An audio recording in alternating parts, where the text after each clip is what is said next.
Assembleia de Deus, harmonia. Ler uma passagem bíblica. Hoje nós vamos para o Salmo de número 130. 130 que nos servirá como base para uma exposição da palavra de Deus. E eu quero convidar a todos para isto. Salmo de número 130.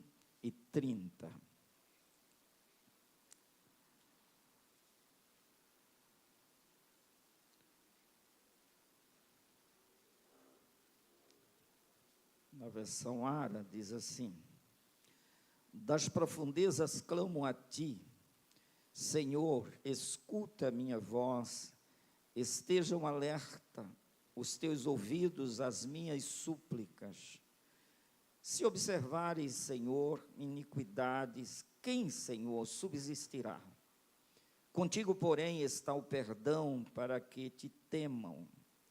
Aguardo o Senhor, a minha alma o aguarda, e eu espero na sua palavra. A minha alma anseia pelo Senhor mais do que os guardas pelo romper da manhã. Sim, mais do que os guardas pelo romper da manhã.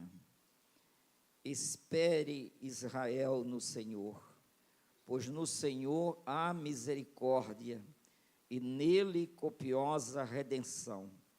É Ele quem redimirá a Israel de todas as suas iniquidades. Amém?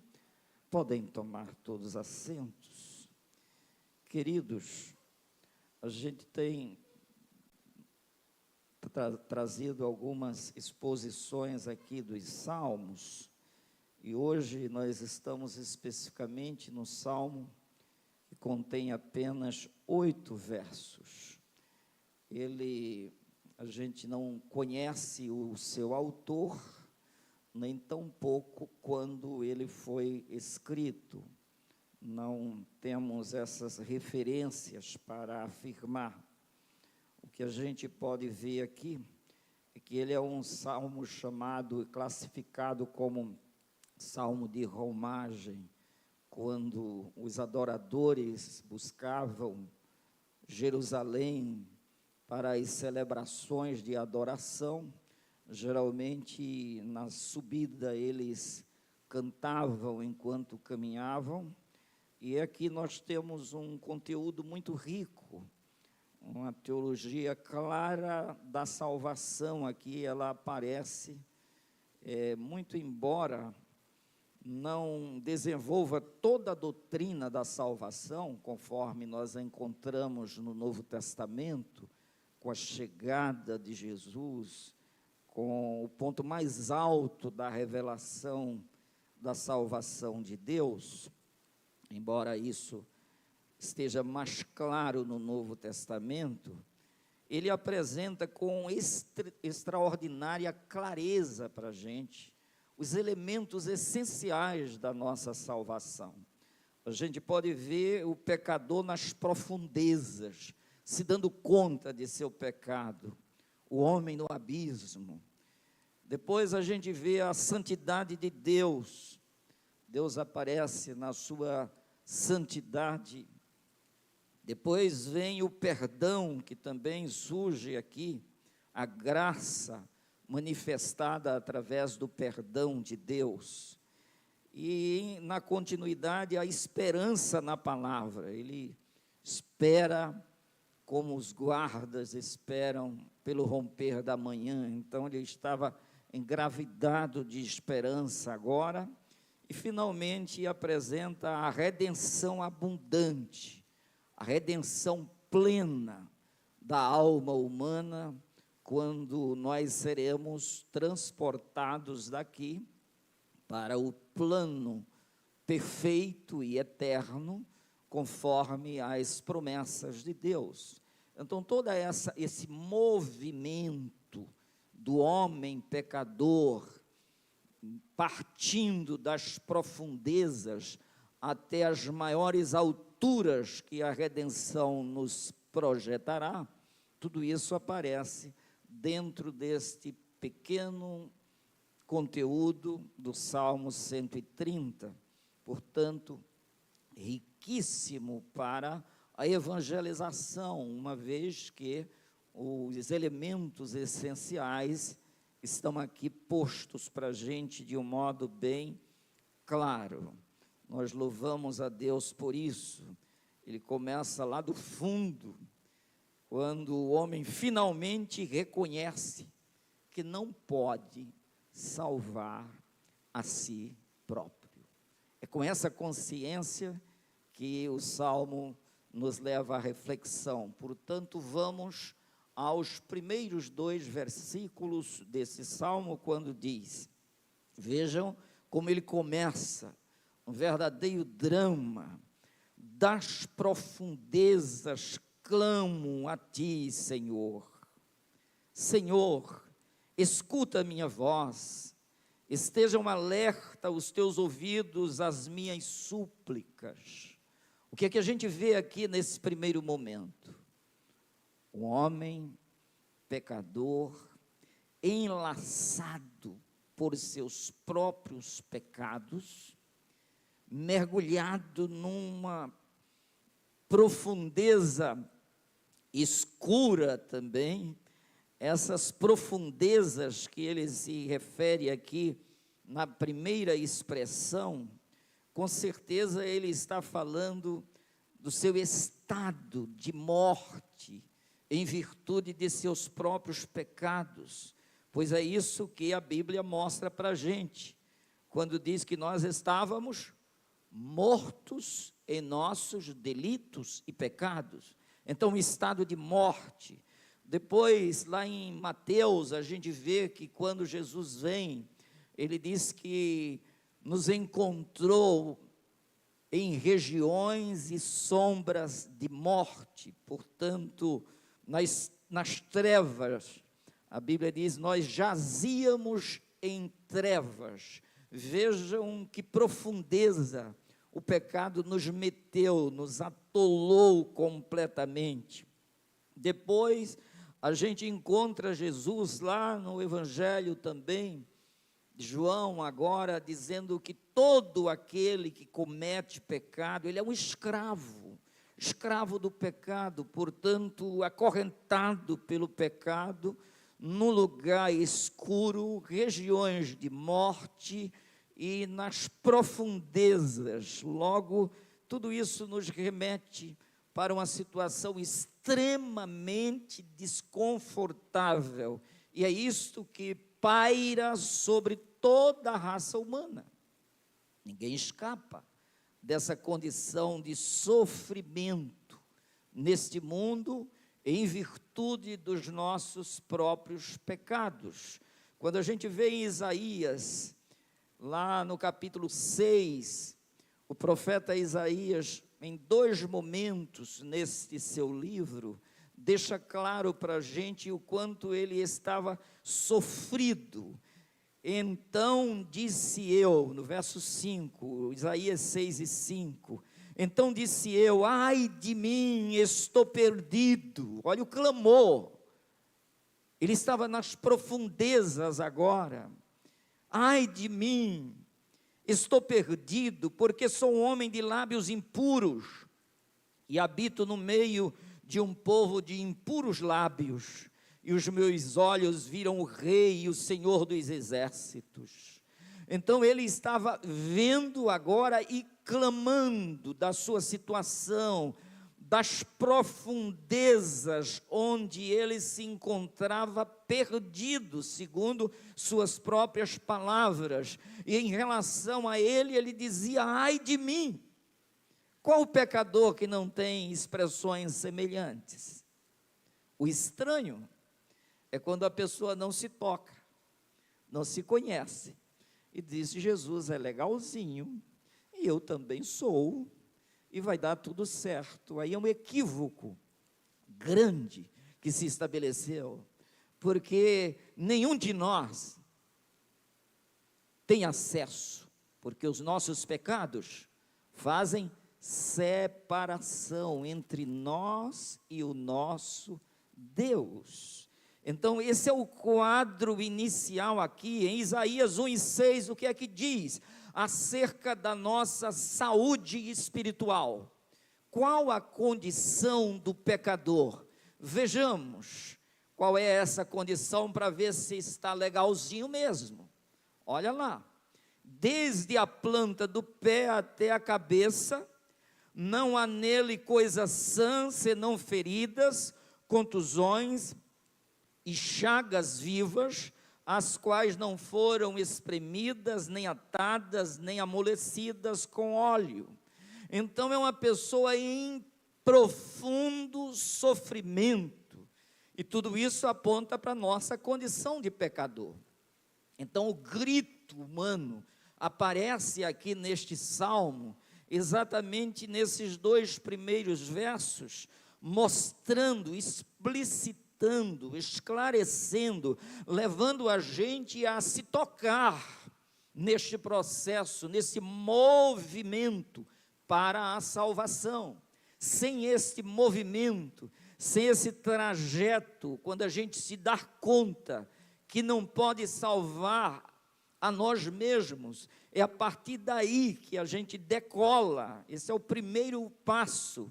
Enquanto isso não vem, não cai na nossa consciência, e a gente vai se julgando um meio termo, como quem diz, eu não preciso de tanta misericórdia, porque eu não matei, não roubei e tal, e esses argumentozinhos todos caem por terra diante da clareza das Escrituras, que diz que todos nós, a nos tornamos imundos, sem acesso ao Pai, completamente impedidos de acessar, totalmente chagados pelo pecado.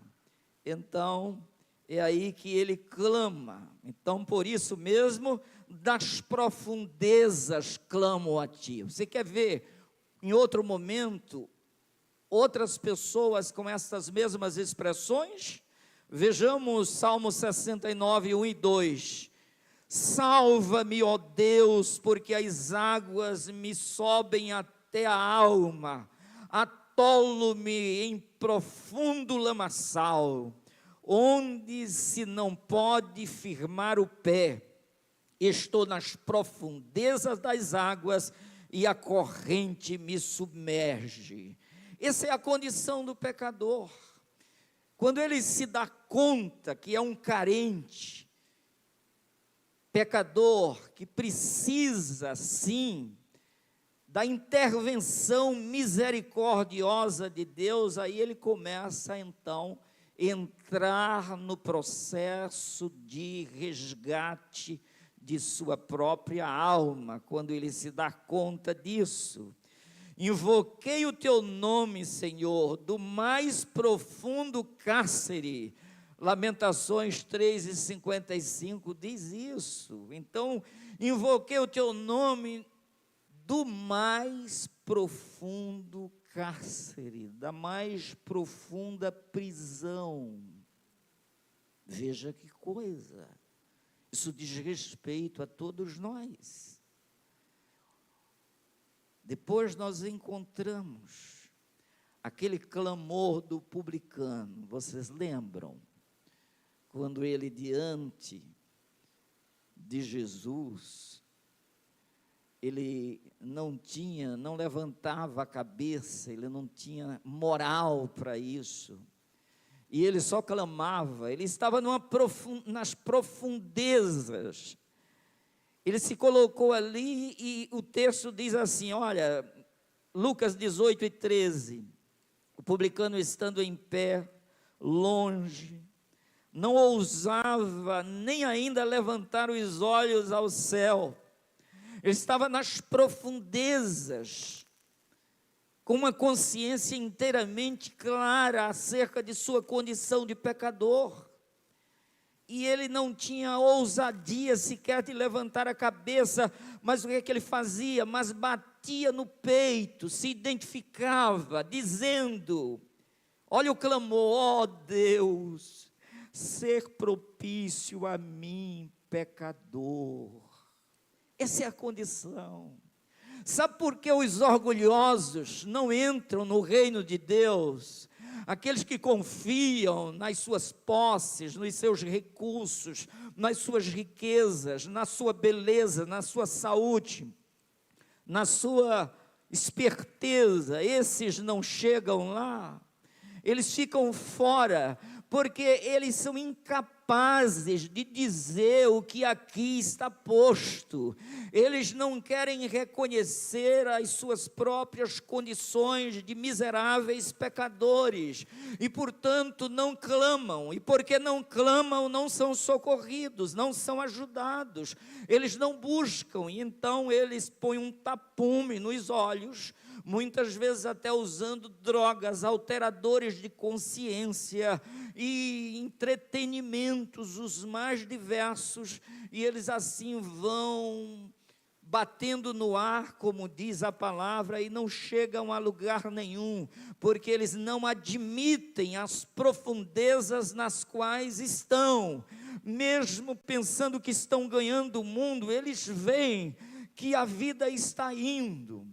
Lembrem-se agora dos maiores ídolos deste país, em todas as áreas, os ícones da política, aqueles que metiam medo com as suas pastas recheadas de documentações pesadas contra outros, eles passaram, eles já não estão mais entre nós.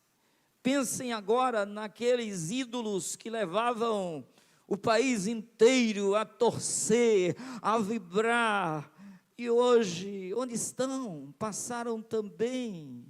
Alguns com pernas tão valiosas, não conseguiam mais levar o próprio corpo frágil, iam numa cadeira de roda. Olha a glória humana como é, olha as profundezas reais quando chega.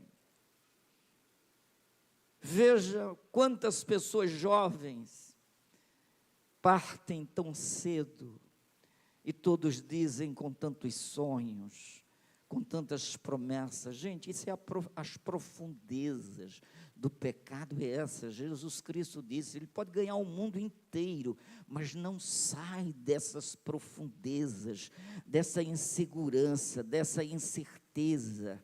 Então é preciso sim essa consciência chegar, e a pessoa ter condição de dizer o que disse Isaías, quando clamou, e teve solução para ele, teve, quando ele se humilhou. O serafim tira uma brasa do altar e vem até ele, quando ele confessa, quando ele se abre, e toca os seus lábios e diz, a tua iniquidade foi tirada e perdoado os teus pecados. Essa é a felicidade. Isso explode quando a pessoa passa por esse processo. Agora, sem arrependimento, ninguém verá o Senhor. Sem santificação, e se não entrar pelo processo do arrependimento, não haverá solução. Então a pessoa se arrepende quando ela se dá conta dessas profundezas aqui.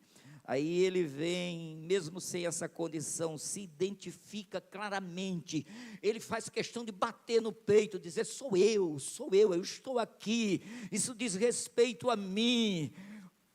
Ó Deus, ser propício para comigo. Foi o suficiente. Na continuidade, nós vamos encontrar ele indo para casa justificado. Ele recebeu o que precisava, porque reconheceu quem era e buscou quem pode salvar. Amém? Então, o princípio desse salmo, ele é riquíssimo exatamente por isso. Imagina, uma pessoa cai dentro de um poço, do qual ela não pode sair, e ela fica caladinha lá dentro do poço, na água, sem alimentos, sem ninguém estar verificando, sem ele se identificar, calado ali. Como que ele vai ser salvo? O que é que ele precisa fazer? Gritar, não é? Quando jogaram José na cova, e depois foram comer, e seus irmãos foram se alimentar, eles ouviam os gritos de José. Ele não ficou calado na cova. Então, muitas vezes, sabe qual é o problema dos pecadores? De nós, pecadores, é que muitas vezes a gente não grita por quem tem socorro para a gente, o Senhor nosso Deus. Então, os salvos são aqueles que se humilham, reconhecem e gritam, e são socorridos pelo Senhor. Esse é o processo que aparece aqui. Então, vamos passar agora para a segunda parte, o impasse, a santidade que nos exclui, deixa a gente fora. Aí ele vai buscar isso, na continuidade, olha, se observares, Senhor, iniquidades, quem, Senhor, subsistirá? Então, nessa condição, ele chega e apresenta diante de Deus, Deus, a minha condição é essa de pecador. Se o Senhor for passar a régua e tratar com a tua justiça, o salário do pecado é a morte. Se eu sou pecador e a justiça for aplicada, o que é que restou para mim? Morte. Não somos pecadores.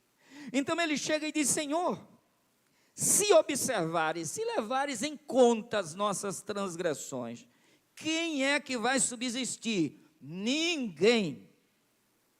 Absolutamente não. Não há justo, não há um sequer. Todos pecaram. Destituídos ficaram da glória de Deus. Então como? Então o nosso maior problema não são as questões terrenas, não. É a nossa dívida moral, espiritual diante de Deus. Esse é o nosso problema. E a gente precisa enxergar assim. Às vezes a pessoa pode estar muito bem de saúde, muitos projetos, muito recurso, muito dinheiro, e fazendo um projeto de vida belíssimo, materialmente falando. Eu tenho muita coisa, e tenho para muitos anos, e tenho um desejo de comer, de beber, de folgar.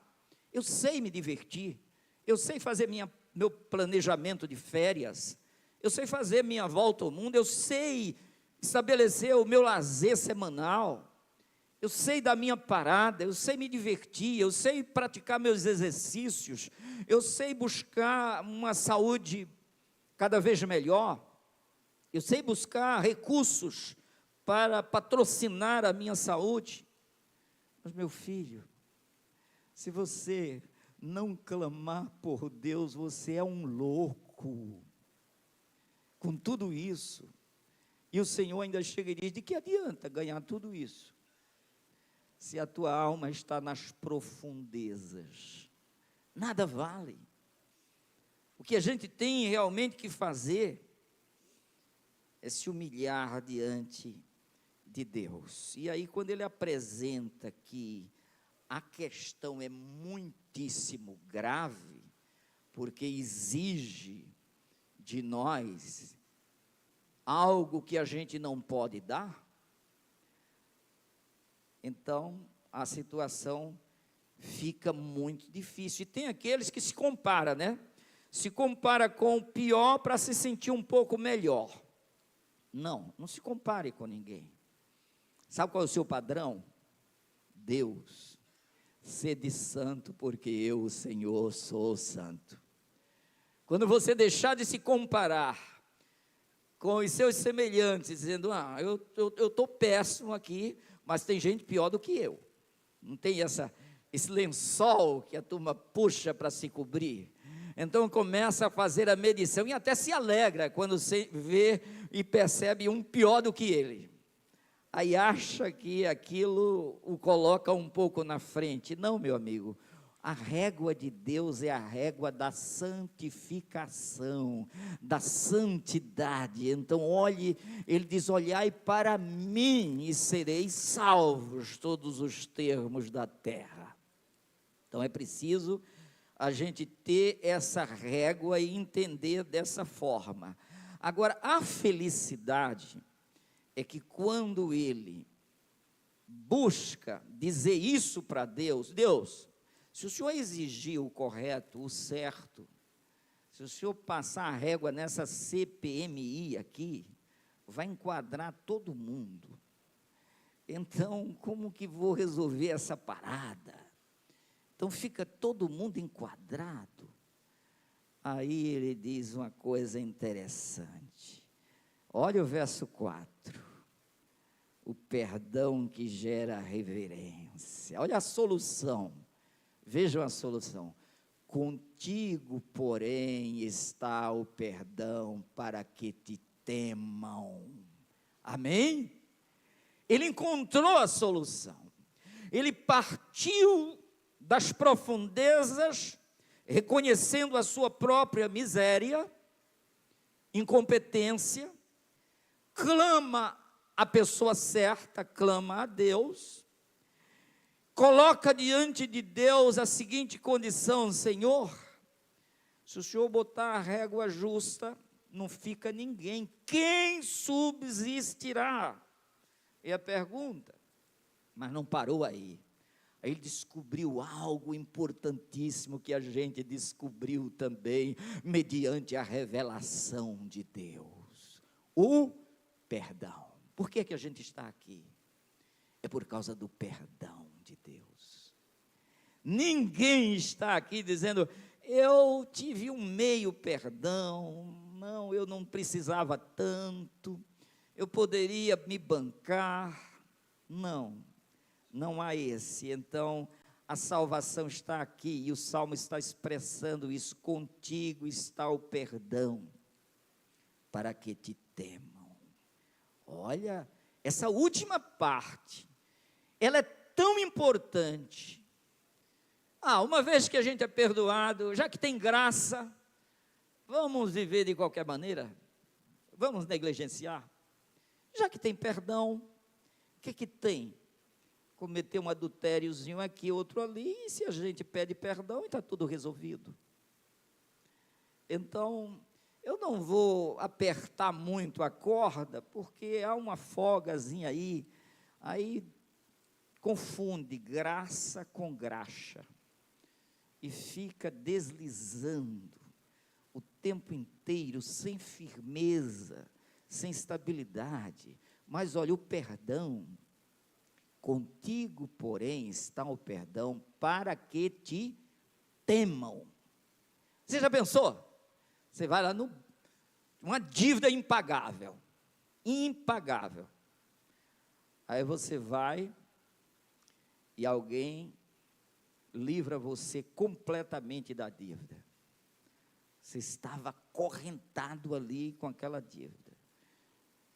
Vamos dizer, foi ao banco e recebeu o perdão total daquilo ali. Aí você volta agora gargalhando e bem à vontade. É assim? Você fica temeroso, né? Você fica agradecido, você carrega um temor daquilo. Mas eu fui liberto. Aumenta a gratidão, aumenta o temor, aumenta o cuidado. Já pensou, você está com o coração já não correspondendo às suas necessidades, e aí, no hospital, já nas últimas, de repente chega alguém, uma família, que perdeu um ente querido, e dá aquele coração para ser transplantado, e você, depois que recebe, não tem nenhuma gratidão, quer nem saber quem é a família, não expressa nenhum amor, nenhuma gratidão. É assim? Não. A gratidão aumenta, a pessoa passa a considerar aquela família a sua família, você tem toda a reverência, todo o respeito com a família. Jesus Cristo disse que é assim, no perdão também. Ele disse: a quem muito é perdoado, muito ama. Aquela mulher pecadora, pichada na cidade, que procura Jesus, e ela não chega com nenhuma arrogância, ela chega humilhada e começa a lavar os pés de Jesus, e enxugar, não levou toalha, não levou nada, ela simplesmente chorava aos pés de Jesus, enxugava as próprias lágrimas com os cabelos, lavando os pés de Jesus com as lágrimas. E alguém ignorou e disse: se ele soubesse quem era essa peste, se ele soubesse quem era essa, ele nem deixaria tocá-la. E Jesus repreendeu aquela situação e ofereceu o seu perdão àquela mulher. E depois explicou que ela amava muito, porque ela foi muito perdoada, e por isso mesmo ela estava fazendo aquele gesto, aquele derramamento, aquele quebrantamento. Então o pecador perdoado, ele ama o Senhor acima de tudo. Amém? Então, gente que não conhece o temor do Senhor, não tem reverência 24 horas por dia para Deus, é porque nunca usufruiu do perdão de Deus. Talvez tenha até um cartão de membro, talvez tenha se submetido a todo o ritual de um batismo, mas na verdade aquilo não foi completo, não foi pleno, a pessoa não teve a experiência do perdão, porque a experiência do perdão infunde no coração da gente o temor, o respeito, a reverência, a honra a Deus, o louvor a Deus. Uma pessoa perdoada é uma pessoa cheia de gratidão, é uma pessoa leve, é uma pessoa que é capaz de perdoar o outro, porque o Senhor diz: assim como você foi perdoado, perdoe. De modo que essa é uma condição até para a gente orar. Se a gente for orar, esquecer de perdoar o outro, nós estaremos pedindo maldição sobre nossa própria vida, porque no conteúdo da oração está dito: perdoa os meus pecados, assim como eu perdoo aqueles que me ofendem. Então vejam que a palavra vai nos enquadrando completamente. O perdão existe, mas o perdão é para quem reconheceu as suas próprias profundezas de perdição, que clamou a Deus e que viu a impossibilidade de ir a Ele se não houvesse perdão. Disse: Senhor, ninguém subsistirá, mas contigo está o perdão para que te temam. Diga glória a Deus. Quantos aqui temem a Deus porque foram perdoados, os nomes escritos no livro da vida? Vamos glorificar o Senhor e beber esta palavra. Aqui estão os elementos da nossa salvação: o perdão de Deus, oferecido por Jesus Cristo, nessa escala tão elevada, tão maravilhosa, tão grandiosa, que Ele nos deu mediante o seu sacrifício.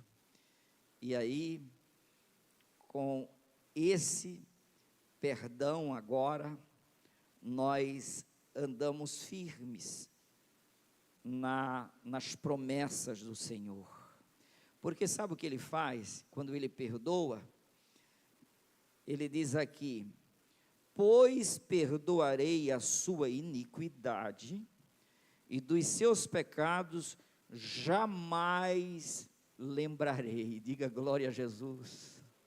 Olha, tudo que a gente mentiu, tudo que a gente enganou, toda a nossa carinha de artista, toda aquela vantagem que a gente buscou de modo injusto, todas as mentiras que a gente cometeu, ou não, ninguém aqui nunca mentiu.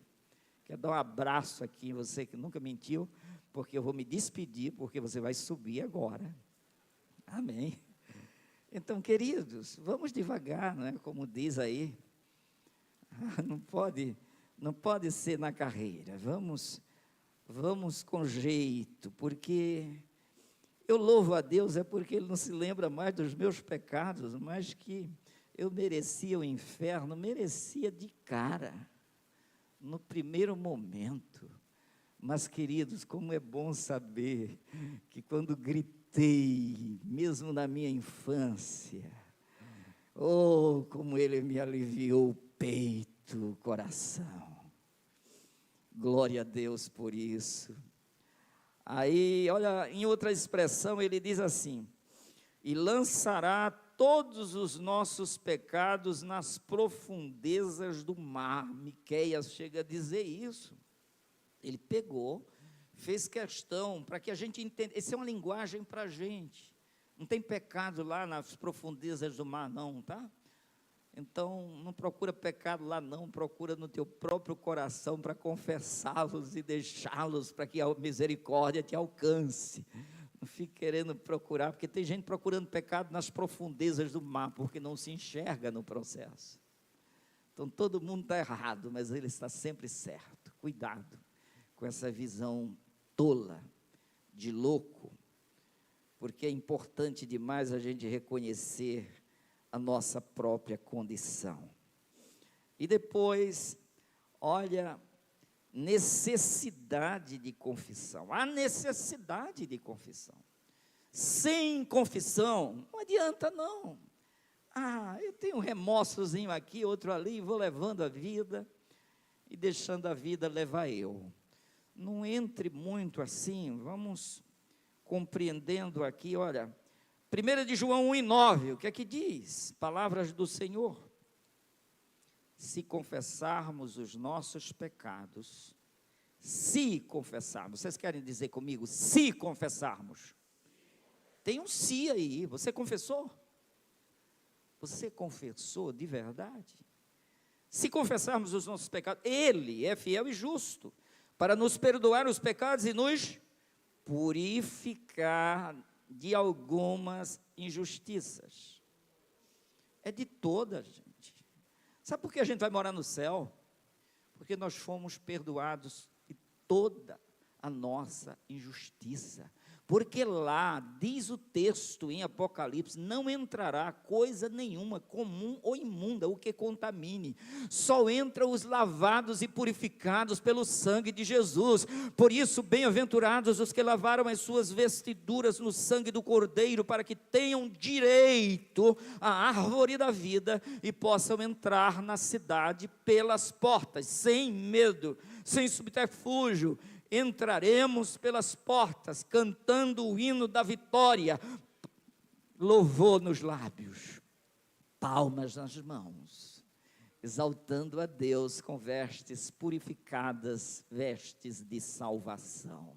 Esse é o nosso Deus, esta é a salvação que se faz conhecer aqui, através desta palavra, porque a redenção da gente, ela vem exatamente quando a gente confessa. Então, o teste do perdão real é o seu desejo de santidade. Olha que coisa, o teste do nosso perdão real é o nosso desejo de santidade. Significa dizer que todos aqueles que foram perdoados, eles querem parecer mais e mais com Deus.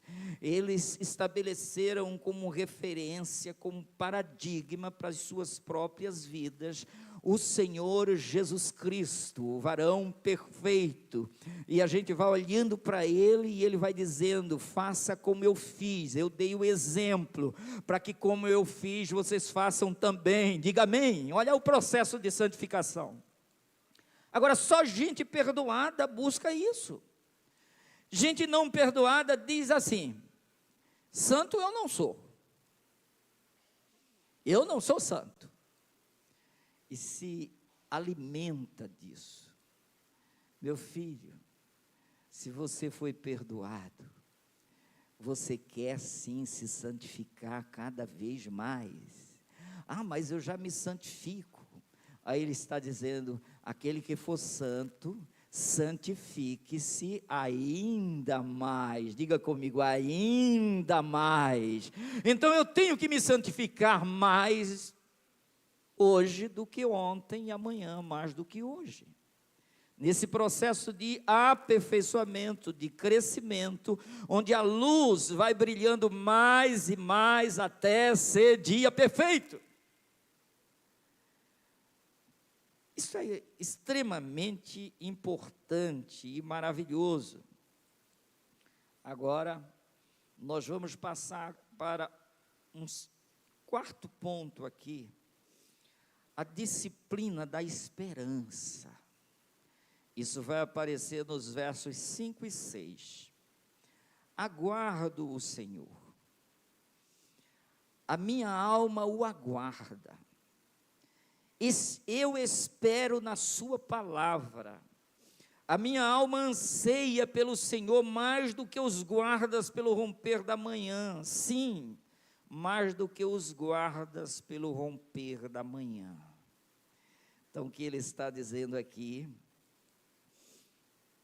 Eu fui resgatado das profundezas horríveis que eu estava sofrendo, e apesar dos meus pecados e da minha incompetência de ir a Deus, Ele ofereceu o seu perdão mediante a sua palavra, as suas promessas.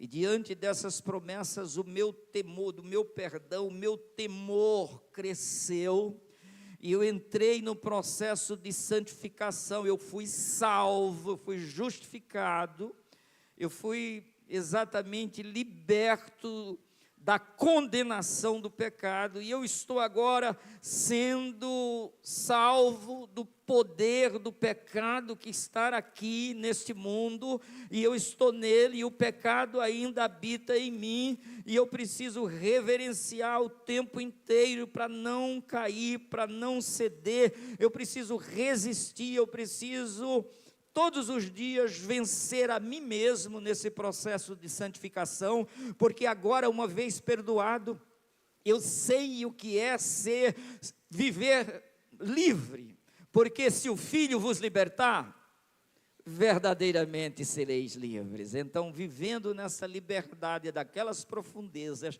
eu só carrego gratidão, e obediência, e submissão.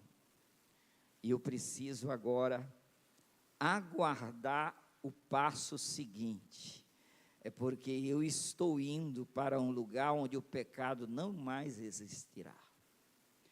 E enquanto eu estou aqui nessa luta para não cair, vigiando e orando para não cair, essa é a condição de todos nós, aí o que é que eu preciso?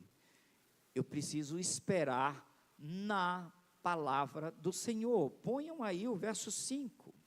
Esperar em quê? Eu espero na sua palavra.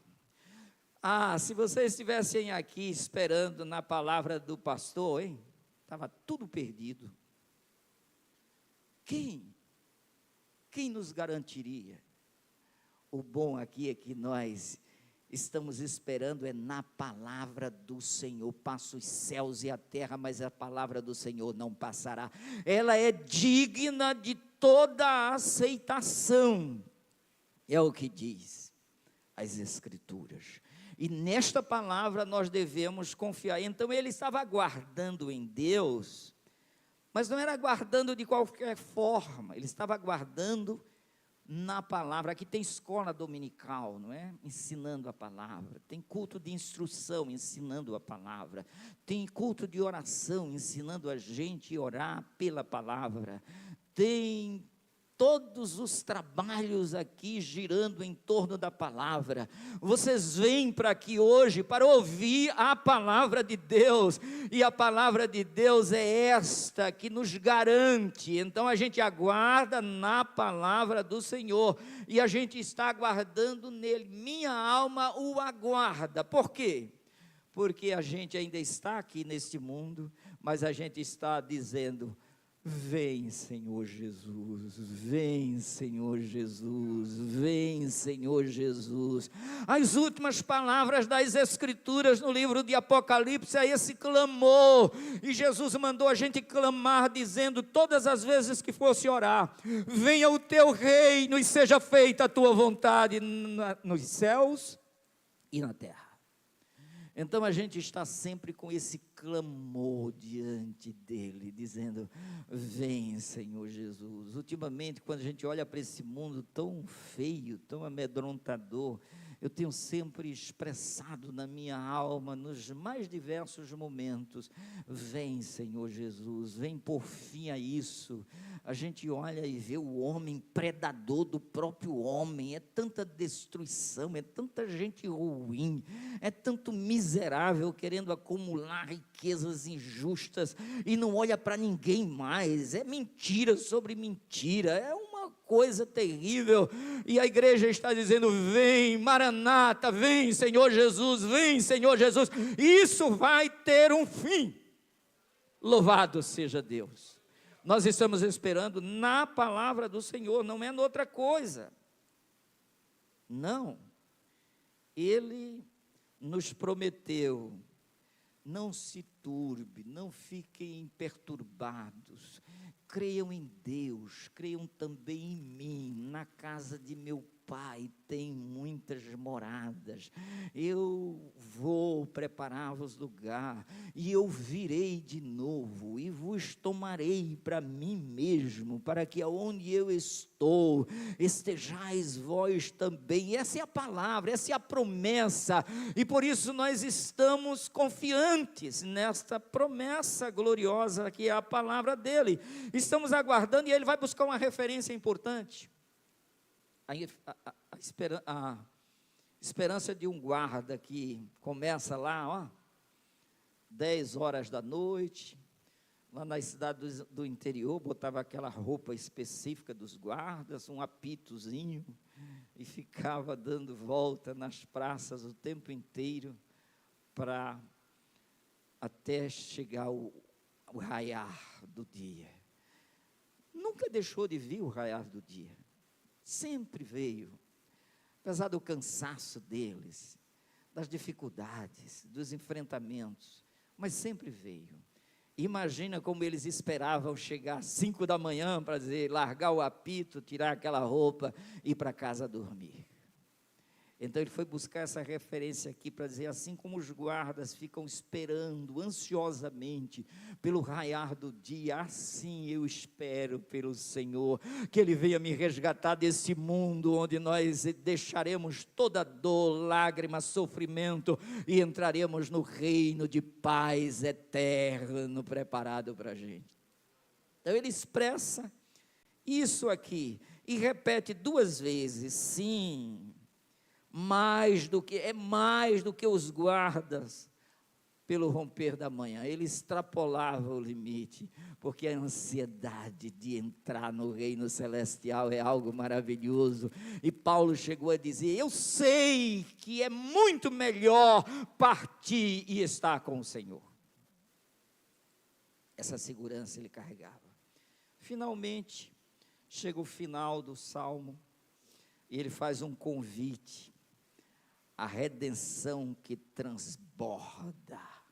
Há uma redenção para a gente, nós não somos daqui, e ele diz nos versos 7 e 8, espere Israel no Senhor, pois no Senhor há misericórdia, e nele copiosa redenção.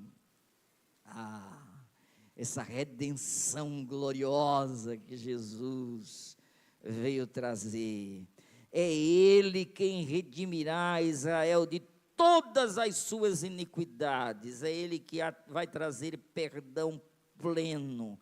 Olha Colossenses 1, 13 e 14, Ele nos libertou do império das trevas e nos transportou para o reino do seu filho, do seu amor, no qual temos a redenção. Agora vocês, Hein? Qual é a redenção que nós temos? No qual temos a redenção?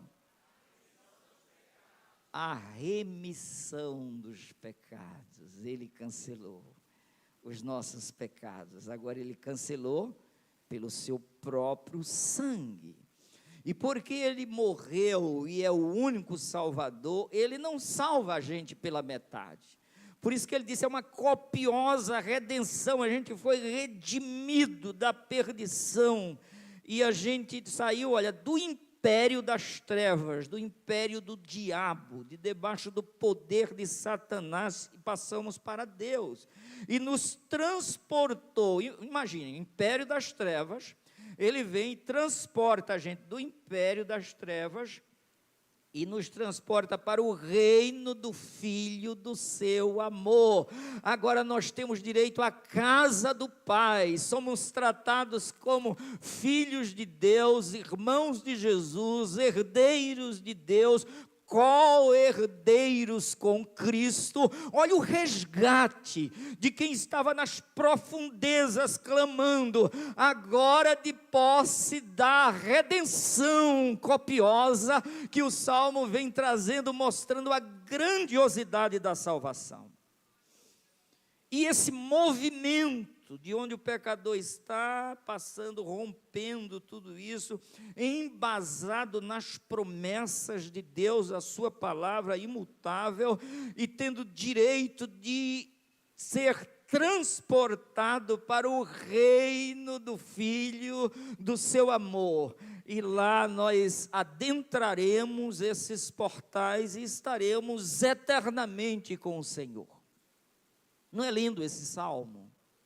Não é maravilhoso que ele existe? E aí ele diz que é ele que vai nos redimir de todas as nossas iniquidades, a remissão dos pecados.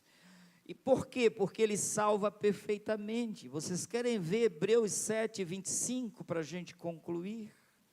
Olha lá, Hebreus 7, 25, diz: por isso também pode salvar totalmente os que por ele se chegam a Deus, vivendo sempre para interceder por eles. Diga glória a Jesus. Jesus intercedendo por mim hoje, por você, por nós.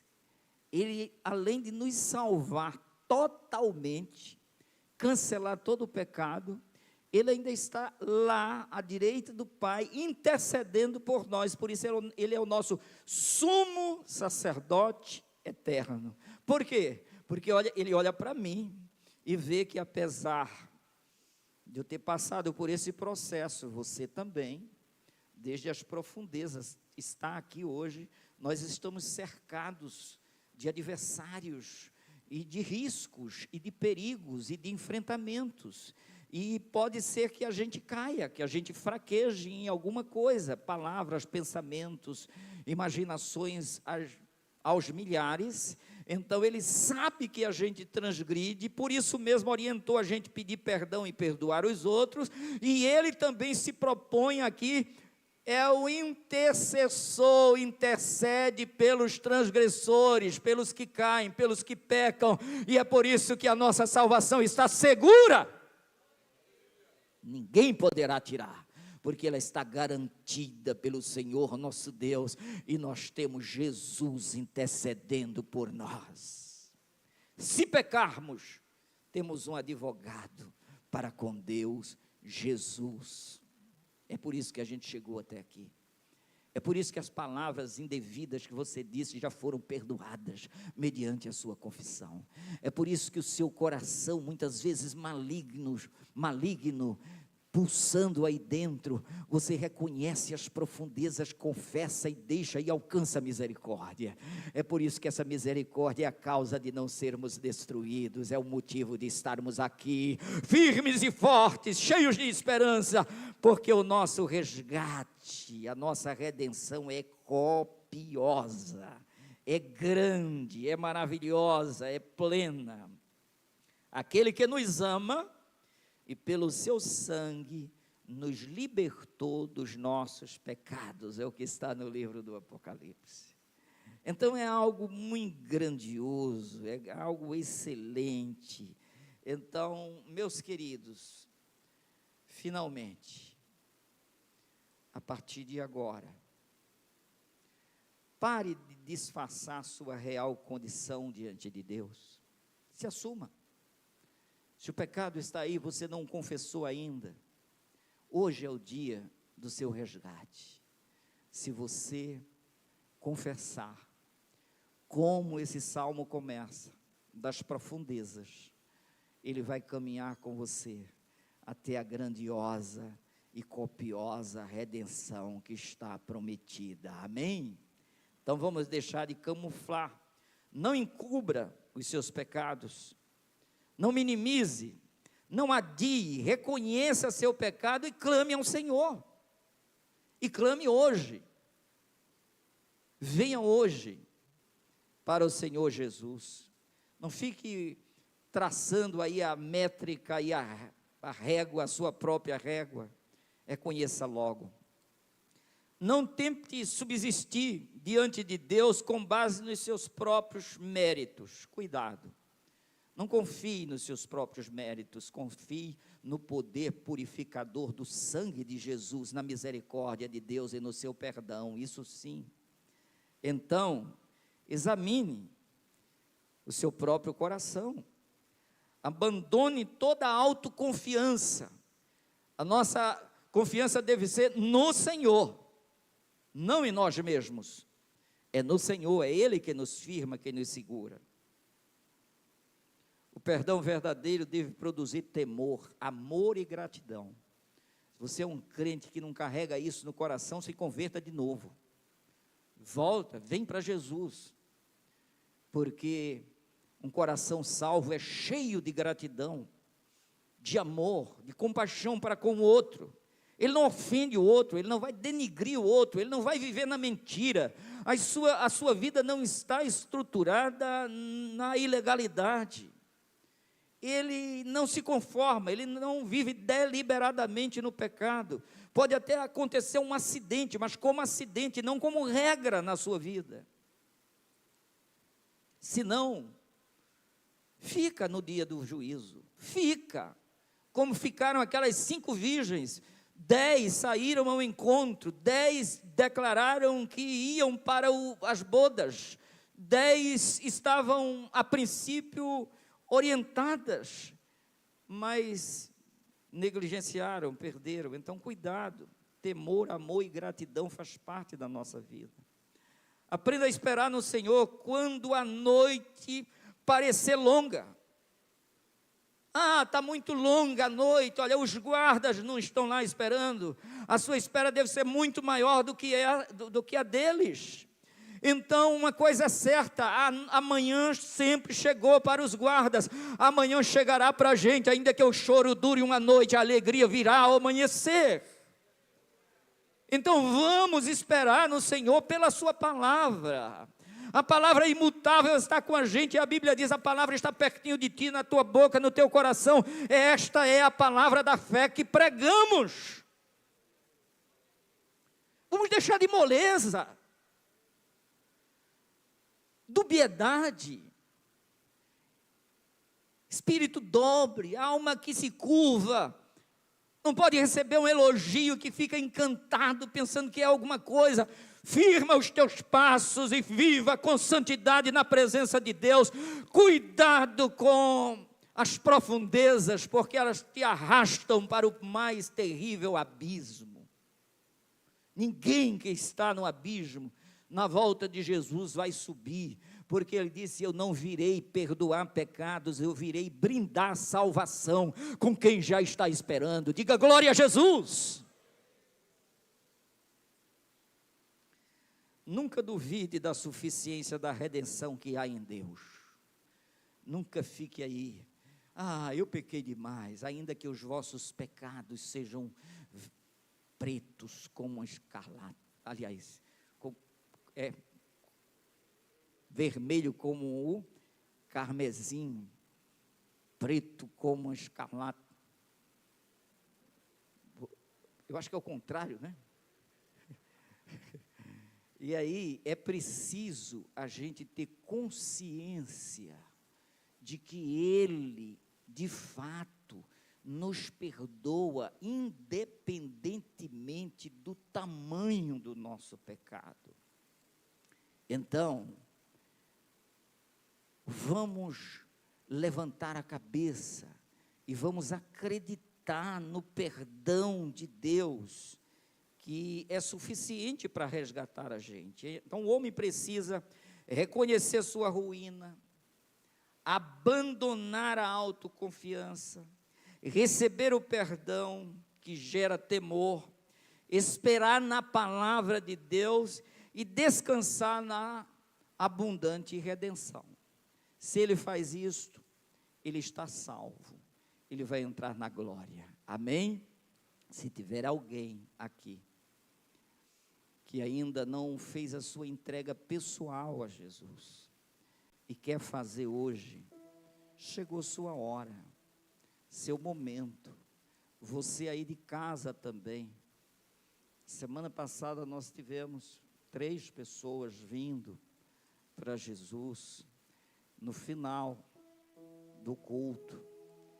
Se você tem a disposição de receber a Cristo, nos procure também, dê o seu nome, para que a gente possa então caminhar juntos para a glória dos céus. Amém? Deus abençoe grandiosamente a todos. A paz do Senhor Jesus Cristo a todos, meus queridos, amados irmãos que acompanham o canal da Igreja Assembleia de Deus Harmonia. Esperamos que essa palavra tenha abençoado a sua vida, a sua família e fortalecendo a sua fé em Cristo Jesus. Compartilhe essa mensagem com alguém que você ama. Se inscreva no nosso canal e ative as notificações para continuar recebendo os próximos conteúdos. Deixe também o seu comentário. Para nós é uma grande alegria poder ouvi-lo.